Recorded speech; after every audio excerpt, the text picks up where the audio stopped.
Hello and welcome to the FSF Podcast. I am Tim. I am your host, and this is the show that is made by nerds for nerds. So welcome to the temporary Nerdatorium because it's really hot here in Michigan, and I didn't feel like sitting outside in the studio where there's no air conditioning. I'm kind of a baby that way.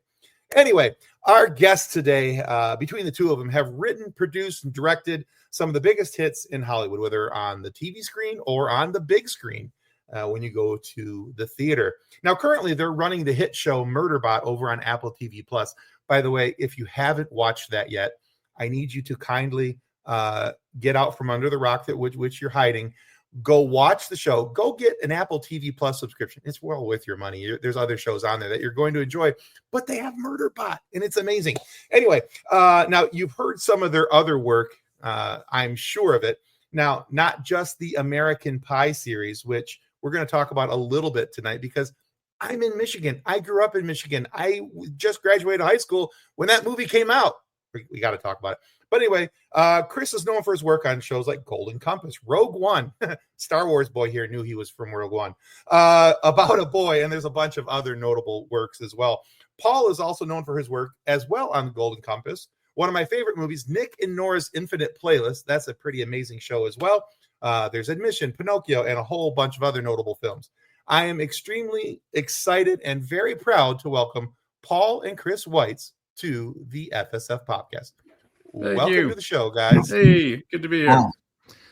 Yeah, let's nerd out. I'm honestly very excited to have you both here. I have wanted to actually talk with you guys for a long time, and I was like stoked that there was even a possibility to get you guys on the show. We finally made something you liked, so now. No, actually, that's not the problem. You guys have made plenty of things that I like. That's, just I could go on a whole binge about why Rogue One is amazing and all these other issues, and I could go on a whole binge as to why I love Nick and Nora's Infinite Playlist and why those two movies have a very large thumbprint on my life. But tonight, for the most part, we're going to talk about Murderbot over on Apple TV+. Cool. Now, one of the first things I do on every interview, guys, is that for the most part, I always ask about the person's origin story, how they got started and their work and everything else.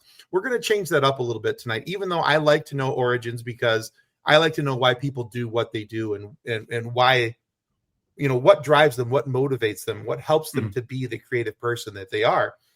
But tonight we're going to do that a little bit different. I'd like to know what got your interest in Murderbot. What's the origin here for you guys with the Murderbot Diaries by Martha Wells? It was just as readers. I think I read it first.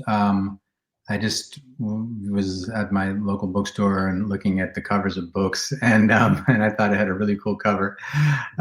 Kudos to Tommy Arnold did that cover, but we actually used one of the cover artists for some of the visual development of the show. Yeah, that was Tommy. I read it, and it was the character had such a distinct voice, and I usually don't read to try to find something to adapt. I just read for pleasure because there's not many vices one can get away with as you get older. And that's my primary one. But I sent it to Chris, and Chris loved it as much as I did, and it really felt like the character of Murderbot was so strong and something that I hadn't seen before. And so we just came to it as fans, and then so Chris. Yeah, and then when you find something that you want to adapt, it's a bit of a mixed blessing because that if you love something the way that you can sort of geek out on a sci-fi book, it means that you're going to have to go so deep into it that you're going to spend like the next couple of years of your life doing it, and you really risk like destroying your love of the thing that you had in the first place because there's so many hard things to do along the way. But in this case, actually, it's been a really lovely process because we got to know Martha Wells, the writer of the books, quite well, and she was like just a really great in terms of the since the person who had created that world. She was super generous with her time and with her kind of how much she was willing to allow us to delegate sort of responsibility for some of the ways that things were going to look to us. Because like with science fiction, I mean, most, I mean, even less than many science fiction worlds, this wasn't like drawn down to the last detail, right? So the way that it was going to look, the way that the characters were going to look, the kind of trying to get the tone right was going to be in our hands a lot. And of course, we always checked with Martha, but it was quite a lot of responsibility, and she was really great about that. All right, very cool. Yeah, I think one of the things that interests me most about Murderbot is the tone that the Murderbot has in his interactions, or with its interactions rather, with everyone around itself. It's, I love that there's the outside facade of I am Murderbot, I am, all these things, but inside is just like, so when do I get to go to Sanctuary Moon? When do I get to watch more of the Sanctuary Moon show? Yeah, where it has Sanctuary Moon open as it's talking to people and supposedly doing its job. I mean, it's kind of the ultimate fan Murderbot. It's that's the main, it's hacked its governor module, so it could have a big adventure. It could kill everyone around it. It could, try to launch a rebellion, but really, after thinking about these things, what it wants to do is watch its favorite show. And it'll watch a bunch of other shows too. Like it constantly wants to be watching media. Yeah, I mean, there's something really human about that. But one of the great things about Martha's books is that this is about this inverts the kind of the trope of the robot that wants to become human or that wants to learn to experience human emotions. That it really has no desire for like any of that messy stuff. And like would really just rather be left alone. And so there's something at the same time like really counterintuitive and totally understandable about that. I think honestly for me that was one of the things that really drew me in right away, because pre-show I was talking about how like 30 seconds in I knew I was going to love the series.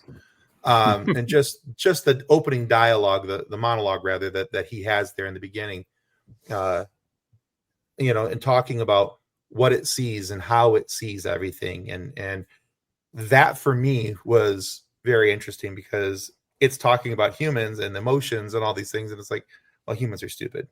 And I was like, yeah, well, you got me on that one. You're right. Humans are stupid. But I identify with that because I just love the fact that it was like, yeah, just leave me alone. Let me go watch my shows. And I don't have to kill anybody. Everybody's fine. Yeah. It doesn't want to think about other people. It doesn't want to think about itself because it's got a fair amount of self-loathing and self-deprecation. I mean, the reason that it gets hired to protect this particular group of humans is that they're cheap. They want the cheapest model. And that's Murderbot. What about that one? When they see him for the first time, he says, "Oh wait, what's that piece of crap over there? Oh, that's me." So it's constantly scathing towards everyone around it and towards itself. Yeah, absolutely. I gotta say also, it really helps to have Alexander Skarsgård in that role, right? Because it's someone who, is kind of instantly sort of compelling, is really great at holding the camera, and is just generally interesting. And so you can push against that by having it say a lot of distasteful and kind of uncharitable things, but you still don't really hold it against Murderbot because of how good Alex is. Oh yeah. I was fortunate enough to recently have Tamara Podimsky and Tatiana Jones on the show. Oh, cool. And we were talking about their characters, Arata and the name, whose name I can't remember. Bardwash, yeah. Thank you very much. I can never get that name. I've tried. I just call her Character B. Because I'm just like, I slaughter that name every time. Yeah, she wouldn't mind. Yeah. But Tamara was actually pretty cool with that. I'm like, yeah, I can't say that, Tamara. Sorry. But one of the things that one of the other things I liked about this show, not only, and kudos to your whole writing staff, you guys have done a masterful job, in my opinion, and adapting this and making it interesting and making it a compelling story and really developing, I think, pretty well each character to make them all have an interesting point for being on the screen. I didn't think that anybody in the main cast was where I looked at it and go, well, you really don't need that character. I don't know why they have this character in there. I didn't feel that way about any of them. No, and I thanks feel so much. Well, we really appreciate it. The book, actually, there's a couple more characters who are on that crew, and we kind of combined characters because, and Martha understood this because we talked to her about it, of course. Like the more characters you have in a, if you got a 9-character scene, it's pretty hard to give each of them a line and a perspective. So shrinking the crew down to to a couple less characters made it possible to give them more stuff to do. And then we're very keen to, once we cast somebody, let them contribute to their character and have them inform the character as much as possible. So a lot of this is like, without those actors, the characters would have been different. Yeah, and I think in the books, because you're just looking at it from Murderbot's point of view, it's a first-person narrative. You're not really very informed about the inner lives of these humans, because Murderbot sort of doesn't care. It's only really in the interaction that it has with Murderbot that the characters get illuminated. So Martha was kind of sketching out the characters in ways which allowed for us to develop backstories for them with the actors who are going to portray them. And our main thing was to try to avoid a lot of kind of science fiction tropes of like, too much heroism, too much worthiness, too much badassery, which is, nothing against it. It's just done well on a lot of other shows. And we were more interested in kind of a comedy of manners in space. No, I like the fact that you don't have those things. And I like the fact that Murderbot is the self-loathing hero, but he's not the hero by choice. He's the hero because he has to be, so that people don't find out that he's watching his shows. Yeah, exactly. Because it'll get busted. It'll get melted down. If right. He's like, I don't want to be a pile of goo. Yeah. And also, it's interesting because we also tried to find clues in later books. Like the first season of the show is very much based on the first season of the book, the first book. But like in book like 5, I think it is, I'm not sure, but you find out that Mensa, who's the leader of the group, played by Nolan Mesmini, who does some heroic things in the show, but also is subject to panic attacks, which is not in the first book. But we were like, we don't just want her to be this sort of like worthy, like perfect person who's all sort of empathy and doing the right thing all the time. And in book 5, I believe it says that she had been in therapy because of the trauma of the violent things that happened in book 1. So we were like, okay, well, maybe that gives us license to give her panic attacks in book 1, because also she's the one who is kind of early on makes a decision they're going to stay. They're not like immediately going to pull the cord. So she feels all this responsibility. So it's the thing that often happens in sci-fi shows when violence occurs, is that like terrible things will happen. People sort of high five, and then next episode they've sort of moved on.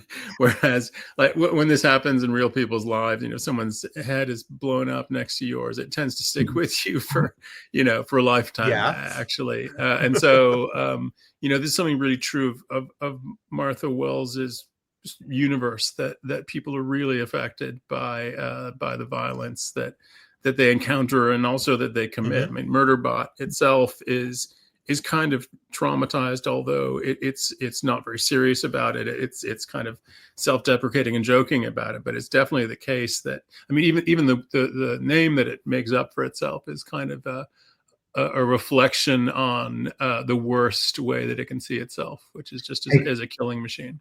Hey, Chris, can I ask you a question? Did our dad talk about something that happened in World War II where he was in a Jeep next to somebody and their face got blown off? Yes. Yeah, that may play in. Somebody gets their head blown off in this show. Our dad was a World War II veteran, and we can remember his describing some very gnarly things that happened that probably played into our appreciation of violence in this show. Fair enough. I think that would do it. Sorry, Tim, that just went very, very dark very quickly.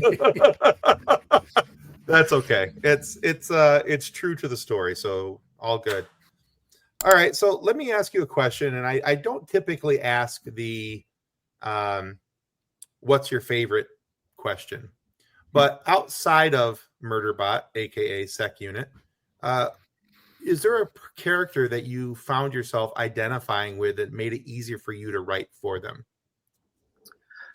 Well, I mean, I'm going to go right away to Grathan, because I had gotten to know David Dasmelchian working on a film before we cast him in Murderbot, and so I knew him. I kind of knew the way that he was. I was quite familiar with him, with his sort of vocal cadences and things like that. And I also knew that he was a recovering addict, which is something that he's been very open about. So I'm not kind of speaking out of school. Right.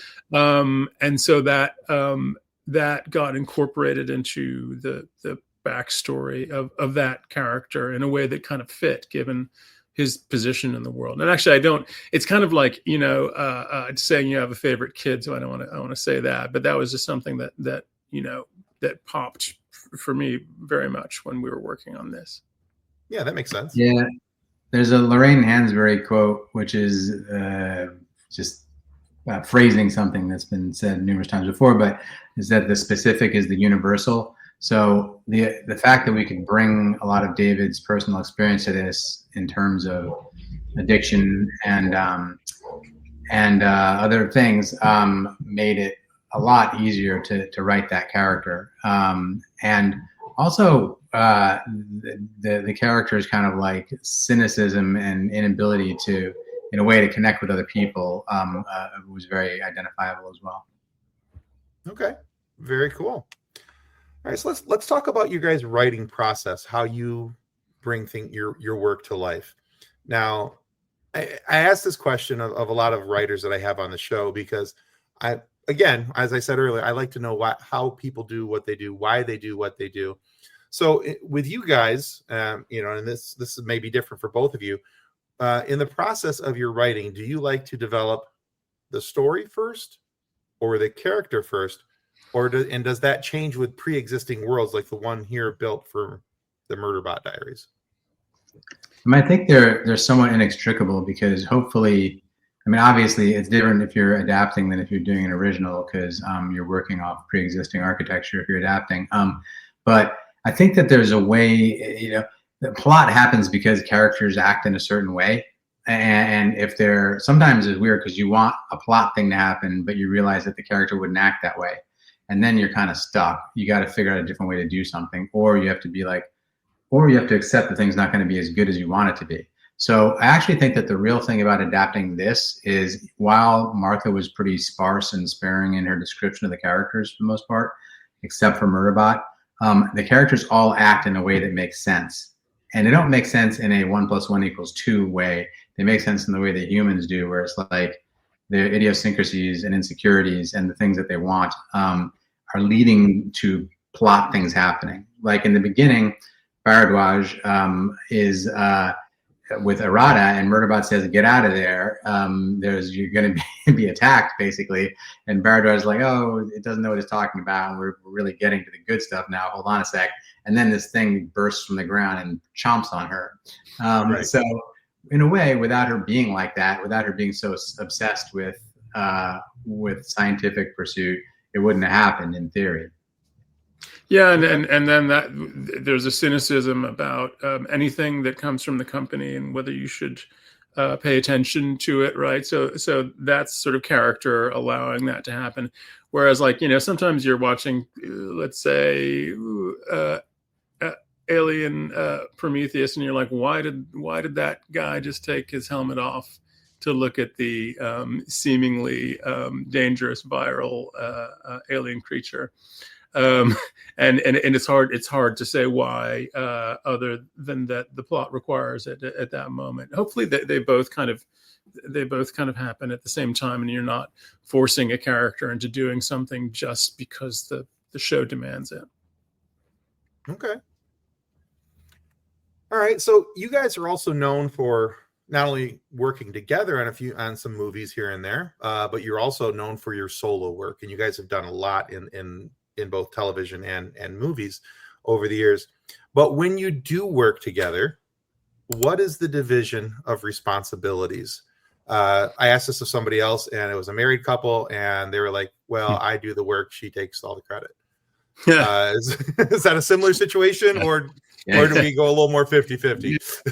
I'd say it's kind of much more like 50-50. And sometimes it just depends on who's the most invested or energetic at the moment. There's some horse trading going on. There are a lot fewer kind of hissy fits than there used to be like 20 years ago when we first started working. Like somebody would always be a little annoyed at the other.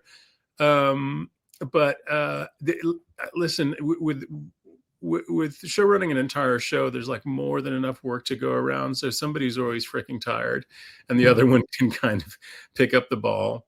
Somebody's always a little bit more invested. And you hope that you have time too, to say, well, let's try a take this way to get what you're looking for. And we'll fight it out in the editing room, basically. Chris was always sending me to craft services. You're like, there's peanut butter and jelly sandwiches over there now. No, I tell them there's something amazing you have to try. Distractionary techniques. Excellent. Okay. Yeah. No, go ahead. I think that there's one aspect of directing or show running is that there's a lot of pressure because it's expensive. The clock is ticking, and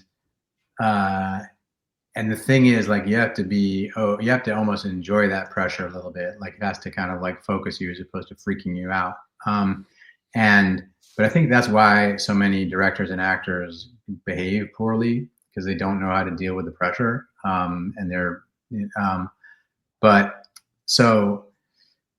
think we did a really good job in terms of doing our best work and then also being really polite with each other. Our producing partner, Andrew, for some reason kept asking us to be less polite with each other. I think because sometimes, like, you wanted an immediate answer for something and we would kind of discuss it. There's a whole game within the game aspect of filmmaking, which I think is really great to keep an eye on, because sometimes stuff doesn't go the way you want it to creatively, and I don't know why. Like, you just don't nail it. And but the time that you spend on the set is a lot of time, and so you want to kind of do a good job with that part of things, of being polite to people and creating enough room for them to be creative and feel self-confident. Okay, very cool. I want to circle back to something, just because this is just gonna annoy the daylights out of me if I don't ask it. So I have to scratch that little mental itch. Otherwise, I'll be regretting it the rest of the. I'm like, I could have asked them, but anyway. Okay, so I said in the beginning I like to ask origin stories, but instead of asking the true origin story, I'll ask this: what were your earliest influences on writing, where you said, I want to be a writer because of this? I had a great teacher, like one of these kind of really special teachers that you hope to get in life, Mr. Anderson, in 4th grade, and he made us write a story every day. So we had to come with a page-long story to class, and then you'd read it out in class. And for some people, it was total torture, but for me, I just really dug into it, and it became sort of a habit. So that was something that was really, really meaningful to me. Okay, cool. For me, I read a book by an uncle of mine, a grand uncle of mine, so the brother of our grandfather.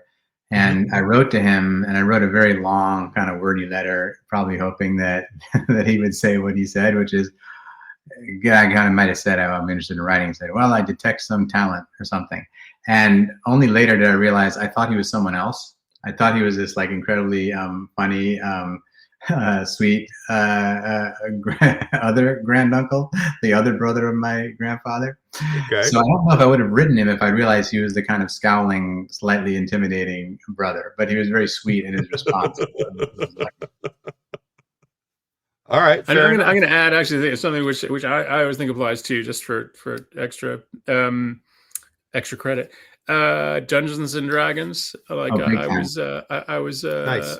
I was a dungeon master in our group, and in some ways, I'm always just trying to recapture that sense of play and creativity that I had in making up campaigns and dungeons. I mean, that was hugely influential. Dude, since this is, it's supposed to be quote unquote for nerds, I'm just going to go deeper on that. And because earlier today, I was thinking of, there was a character named John Pickens that we had, and Chris and I would play together. He also played with other people. And he was a fighter and he was their sort of like version of a tough guy fighter. And in order to boost his levels, we would do solo adventures where we would have him go through a pre-existing dungeon and roll dice and stuff. And there was something where he was fighting nothing, like a spider. And if he rolled a 00, but out of 100, like it was 1 out of 100 chance that the spider could get him. So when I was trying to kind of like steroid him up and give him more. Yeah, it was like auto grinding almost. Yeah, auto grinding. And anyway, he got killed by this spider, and I was like, I'm doing this solo. I don't have to tell anyone that he died. It was a big moral thing. It was first off a lesson that like anything can happen, and then secondly, it was like a big moral conundrum. By myself, do I tell him? Do I not tell him? That's fantastic. So do you guys still play D&D? No, I mean, I have best intentions. I tried to get my kids into it, and they actually did. But then I realized how much work it is to be a dungeon master. Like I had forgotten. Oh, sure. Even if it's a module that's pre-prepared, you need to read it and like know what's going on. And it just became utterly exhausting. I was like, I do this for a living. Like I can't also DM.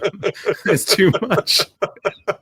I will say like now, when you occasionally have the opportunity to write stuff like Murderbot, where you're just pretending all over the place and, building, habitats and environments, it would probably be hard for me to spend like a ton of time. Sure. Even as a player, just to be like, my spell of illusion is not working.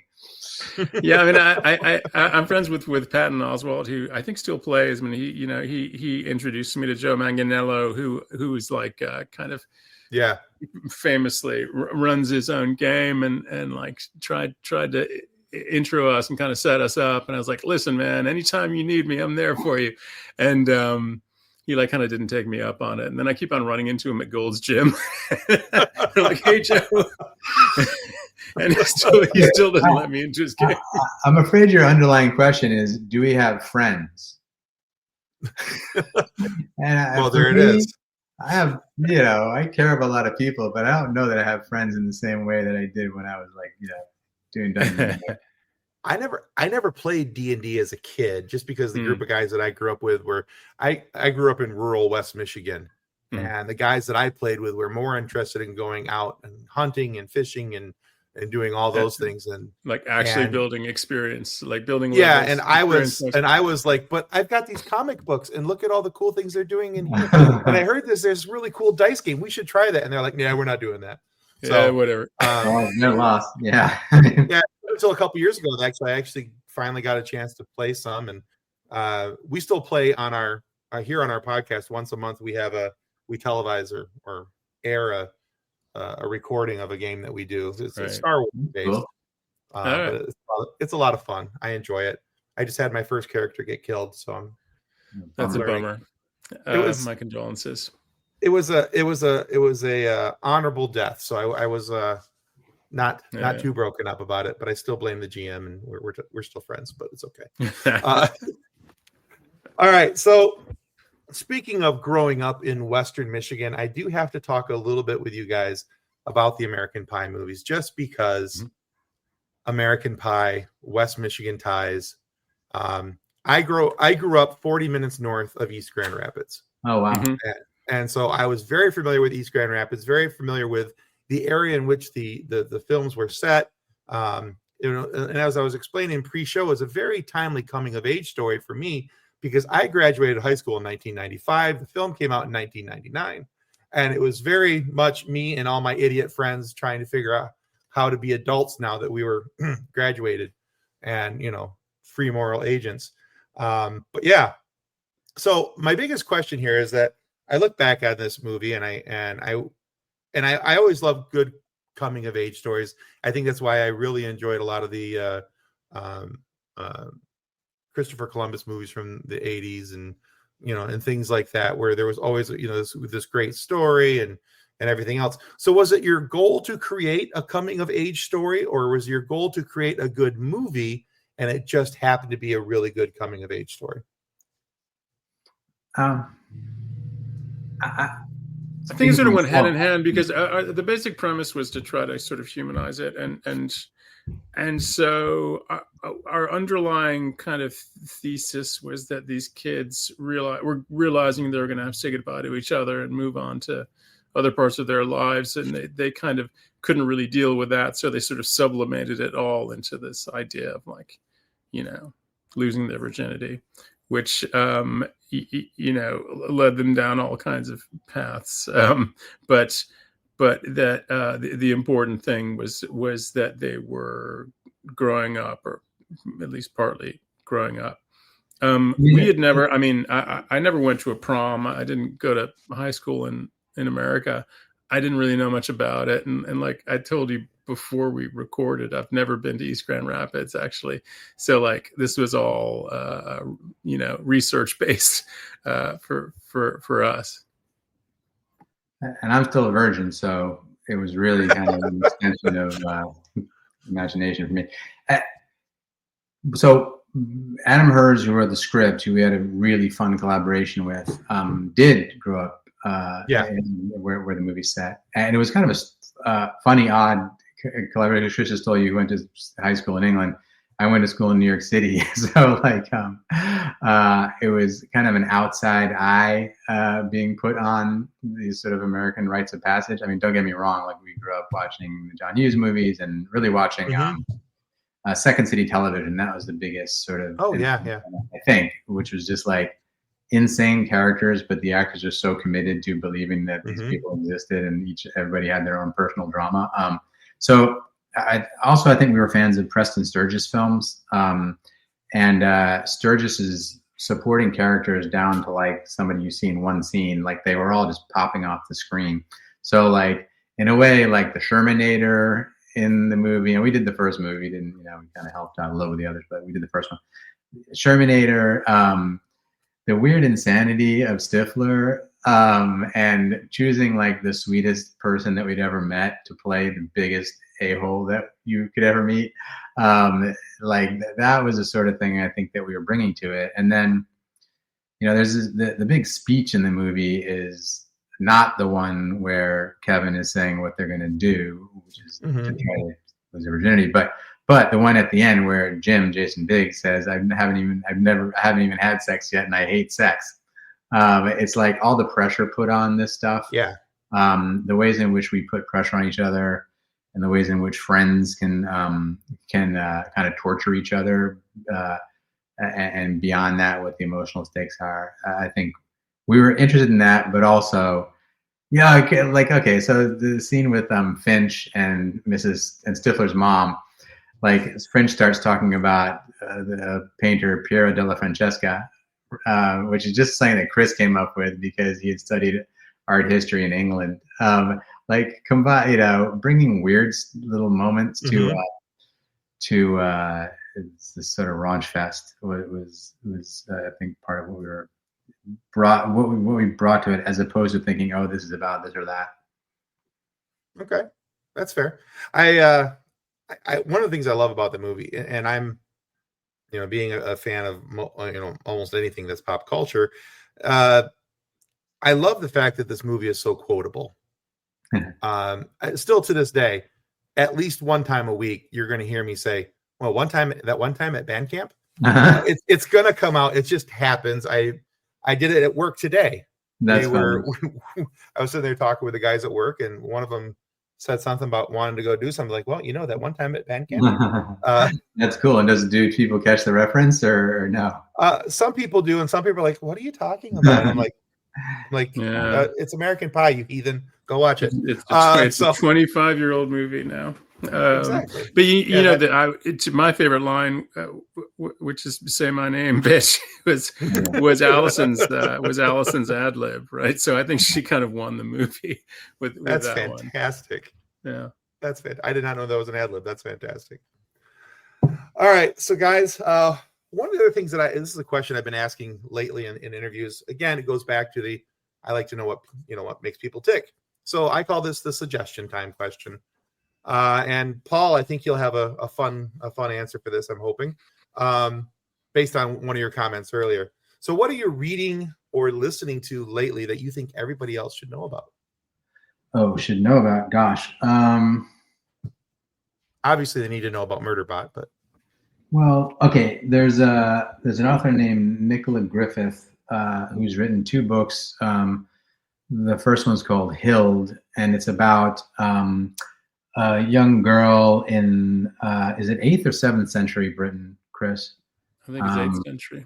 8th century Britain, who, because she's very insightful, this warlord comes to believe that she can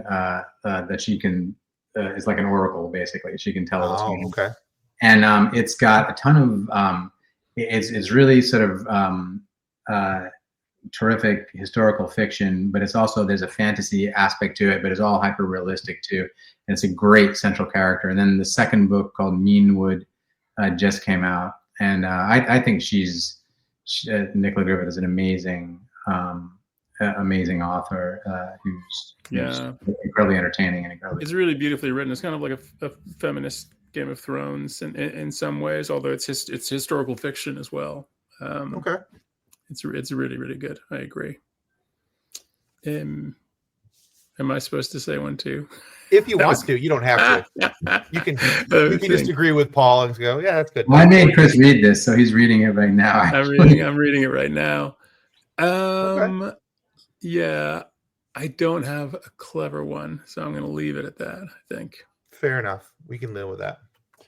All right, guys, it is time in our conversation here for a silly question. And we asked this because I have a co-host, so she's not able to be here tonight. But her and her daughter were out and about, and somebody asked this question of her daughter, but not of her. And she was like, well, that's rude. You should never age out of this question. And that question is, Chris and Paul Weitz, what is your favorite dinosaur? Yeah. Okay. I'm very peace loving, so I think I like Diplodocus, just going around eating vegetables, too big to attack. So okay. I'm not really like a big T-Rex fan. I'm not really a big raptor fan. I feel like they've gotten way too much press. Triceratops for me, Triceratops, because it'll bounce off the armor if you try to bite it, and then it can stab you with its horns. I'm a big Triceratops fan, so you won with me, Paul. Yeah. Big fan of Triceratops. All right, very cool. All right, hey, Chris and Paul, thank you so much for being on the FSF podcast today. Thank you, Tim. Where can our viewers and listeners go to find out more about you, your work, or anything you guys got coming up? I dropped off Twitter because I got into big trouble around when Rogue One came out. So I'm just going to I'm not on social media. I'm starting. I think I'm trying to do Instagram every once in a while. So I guess Chris_Weitz at whatever Instagram ats you at. Yes, that's me. I was never on social media because my only experience with social media was my wife telling me when somebody would say something mean about me. And I was like, I wouldn't even know. Like, don't tell me that. All right, sometimes I lurk in the Reddit, in the Murderbot subreddit. All right. My favorite, one time I looked on IMDb and I Googled myself on IMDb or something. And my favorite quotes were, what a pear-shaped loser was one favorite quote. And then stop ruining books by adapting them. And I was like, stop looking up stuff about myself. I think pear-shaped loser is very oddly specific, though, isn't it? It is, isn't it? I mean, that must be someone who knows me.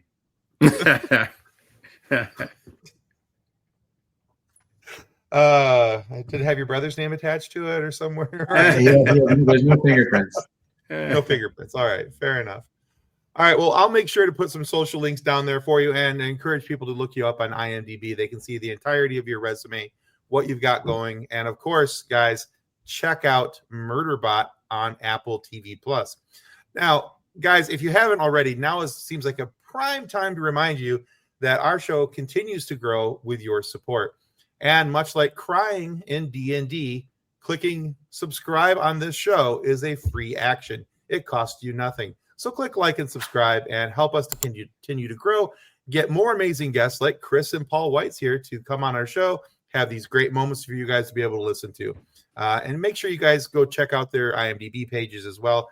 I am guaranteeing you they have worked on something that you were not aware that they worked on, and you'll have a more fine appreciation for what they do, even if you thought they ruined a book that you liked. So with that being said, Chris, Paul, thank you so much for being on the show. Guys, thank you so much for listening and or watching, and may the force continue to be with you as you live long and prosper. Goodbye. Copyright 2025 FSF Podcast. Reference any specific product or entity mentioned on this podcast does not constitute an endorsement or recommendation by FSF Podcast. The views expressed by guests are their own, and their appearance on the program does not imply an endorsement of them or any entity they represent. If you have any questions about this disclaimer, please contact us via email at info@fsfpodcast.com.